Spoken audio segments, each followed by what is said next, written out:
आखिर दुर्गा माता किसके नाम का सिंदूर लगाती है और इनके पति कौन है? चलिए जानते हैं इस वीडियो में। दोस्तों, इस सवाल के जवाब प्राप्त करने के लिए सबसे पहले आपको माता को समझना होगा, जिसे आज तक देवता और ऋषि भी ठीक प्रकार से नहीं समझ पाए। इसके लिए आप एक ग्रंथ के आधार पर नहीं चल सकते, बल्कि सभी ग्रंथों में जो सर्व तथ्य है उनके अनुसार ही उनके अध्ययन कर सकते हैं। आसानी से इस बात को समझने के लिए मैं भगवान विष्णु के अवतारों की ओर ले चलता हूँ। भगवान विष्णु त्रिगुणातीत है, अर्थात वो महाप्रलय के बाद भी रहेंगे और हर कल्प में रहेंगे। फिर भी यशोदा, सुमित्रा, कैकेयी, कौशल्या और यहाँ तक कि पूतना भी उनकी माता है, क्योंकि जब वो जिसके गर्भ से जन्म लेते हैं तब वही उनकी माता हो जाती है। माता के जो भी अवतार हैं वो कभी किसी के गर्भ से नहीं आते, चाहे सीता हो या राधा हो, रुक्मणी या वैष्णवी हो, क्योंकि वो स्वयं अजन्मा है। अब रही बात उनके पति होने की, तो जब भी वो अपने तीनों रूपों में से किसी से भी अवतरित होती है तो उनका बर भी उनके मूल रूप के पतियों में से ही होता है। उदाहरण के लिए, जब वो कालिका है तो शिव उनके पति हैं, जब लक्ष्मी है तो भगवान विष्णु उनके पति है, और जब माँ ब्रह्माणी है तो ब्रह्मा जी उनके पति है। इसी प्रकार जब उन्होंने कोसकी रूप लिया तो पार्वती जी के रूप में वह जन्मी,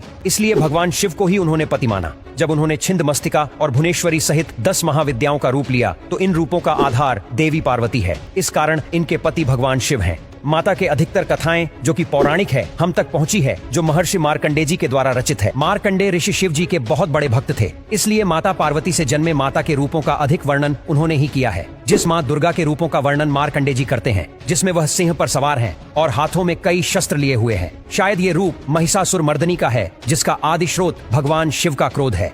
श्री दुर्गा सप्तऋषि के अनुसार वो देवी कात्यायनी है, जिन्हें स्वयं माता पार्वती का अवतार बताया गया है। अतः इस रूप में जब वो सिंदूर लगाती है तो यहाँ वो शिव की ही सेवा है, परंतु वही जब वो पद्मावती के रूप में है तो वो विष्णु भगवान की वैष्णवी है। परंतु यदि आप आदि शक्ति के रूप के बारे में जानना चाहते हैं, जिस रूप में स्वयं उन्होंने भगवान को उत्पन्न किया, मैंने श्री दुर्गा सप्तदशी में उस रूप का कोई विस्तार वर्णन नहीं सुना है जिसमें उनके सिंदूर की बात की गई हो। मेरे हिसाब से माता का मूल रूप निराकार ही है, और पूरी दुर्गा सती में माता के हर अवतार की कथा के अंत में किसी न किसी रूप में मेधा ऋषि ने उनके अंतर्ध्यान होने की बात करके यही बताया है कि वो निराकार प्रकृति ही है। अब आप समझ गए होंगे कि माता दुर्गा सिंदूर क्यों लगाती है और इनके पति कौन है। आशा करते हैं आप सभी को हमारा यह वीडियो पसंद आया होगा।